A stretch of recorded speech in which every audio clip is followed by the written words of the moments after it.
Okey, dengan perasmian 40,000. Anda boleh tengok ikan saiz. Tengok tu saya ikan. Oh. Angkat. Boleh. Kena kecil. Saiz so. Ada. Jangan makan tu habis, biar aman.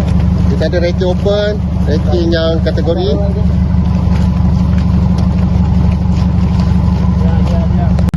Yang mana berminat nak beli ikan, boleh WhatsApp Ewan.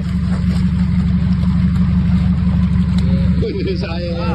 Tu dah. Apa kau dia? Aduh. Okey tuan.